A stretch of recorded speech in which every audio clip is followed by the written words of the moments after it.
Fala, torcedores do São Paulo! Hoje tenho para vocês 3 notícias bombásticas do São Paulo, então fique até o final do vídeo. Se inscreva no canal e deixe seu like e dê a sua opinião nos comentários. Primeira notícia: lesão de Wellington expõe falha em planejamento do São Paulo para 2024. Diagnosticado com uma lesão no ligamento do tornozelo direito, o lateral Wellington será desfalque no São Paulo pelas próximas semanas. Uma contusão que expõe uma falha no planejamento do clube para essa temporada. O lateral esquerdo se machucou contra o Palmeiras segunda-feira pelo Brasileiro. Não há no elenco um substituto natural. Patrick atua na mesma função, mas o jovem formado em Cotia enfrenta desconfiança e só entrou em campo 2 vezes neste ano. A considerar os últimos jogos, o mais provável é que Michel Araújo ocupe a vaga.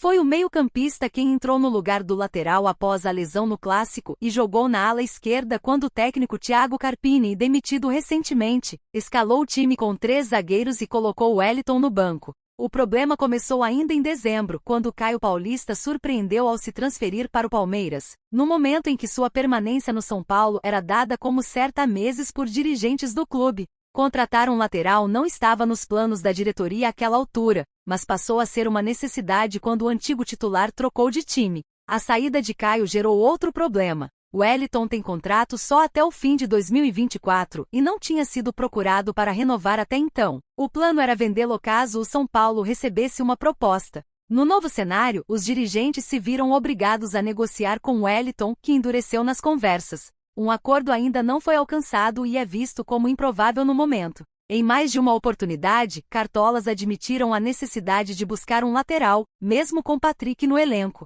O garoto de 21 anos só jogou 2 vezes, contra o Água Santa, quando Carpini escalou todo o time com reservas, e nos minutos finais da vitória sobre a Inter de Limeira, ambas no Paulista. Todas as outras vezes em que Wellington foi substituído ou ficou no banco, outros atletas entraram em campo.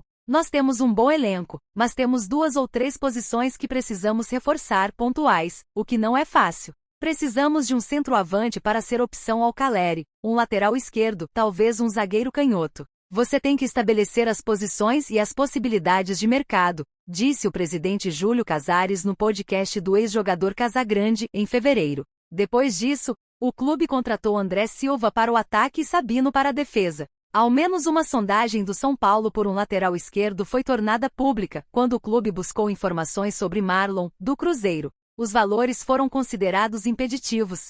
Houve uma nova varredura recente em busca de uma opção, quando foi aberta uma janela excepcional para a transferência de jogadores que disputaram os estaduais, mas nada avançou. Agora, o clube terá que esperar o próximo período de registros, em julho. O São Paulo não informou um prazo para o retorno de Wellington, mas espera-se que ele fique até 4 semanas em recuperação, o que pode fazer o técnico Luiz Zubeldia improvisar na posição nos 3 jogos que restam da fase de grupos da Conmebol Libertadores.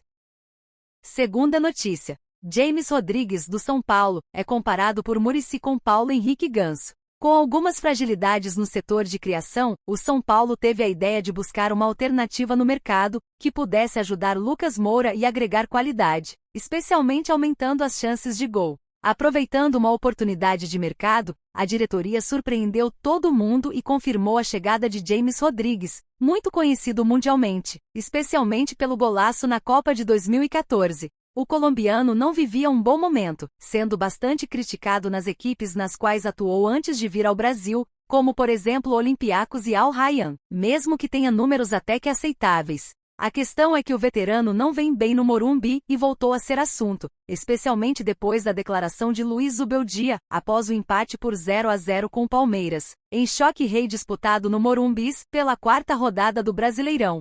Voltando de lesão, foi relacionado, mas entrou apenas no fim do 2 graus tempo, com o técnico deixando claro que ainda é necessário aprimorar a parte física, pois visivelmente está bem abaixo dos companheiros. Além disso, se não bastasse ter exaltado as qualidades técnicas do medalhão, fez uma comparação com outro jogador que passou pelo clube, Paulo Henrique Ganso, atualmente no Fluminense. O problema é o seguinte: ele é um craque, a coisa mais gostosa de se ver é ele treinar.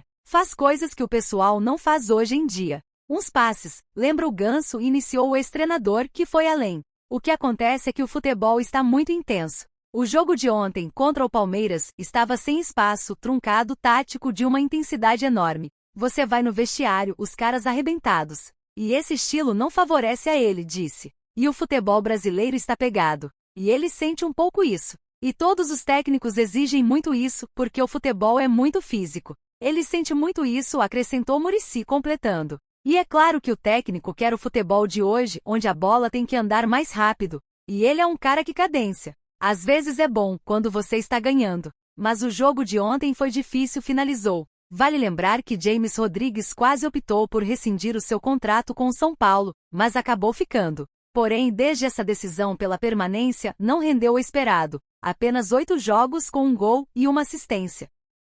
Terceira notícia. Bobadilla aproveita espaço, ressurge no São Paulo e volta a ser opção. A chegada do técnico Luiz Zubeldia ao São Paulo foi boa para o volante Damian Bobadilla. Antes esquecido por Thiago Carpini, o jogador paraguaio de 22 anos foi titular no clássico contra o Palmeiras na última segunda-feira, pela 4ª rodada do Campeonato Brasileiro que terminou 0-0 no Morumbis. Bobadilla superou a concorrência e ganhou a oportunidade contra o Palmeiras por causa da lesão de Pablo Maia. O volante, titular absoluto do São Paulo, teve uma lesão do tendão conjunto do semitendíneo e bíceps femoral da coxa esquerda.